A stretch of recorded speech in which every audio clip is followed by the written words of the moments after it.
3 చెప్పు దెబ్బలు కొట్టే అవకాశం పంచాయతీ సుభద్రకిస్తోంది. హరికృష్ణ, నోర్మోయ్! తప్పు చేసే ముందే ఆలోచించాలి. నీ కారణంగా మొట్టమొదటిసారిగా తప్పుడు తీర్పు ఇవ్వాల్సొచ్చింది. నువ్వు చేసిన దానికి హరికృష్ణగా అయితే నిన్ను ఎప్పుడో చంపేయాలి. కానీ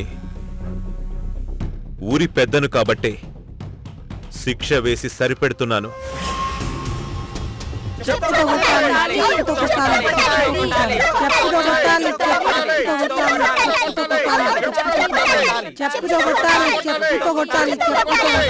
సుభద్ర,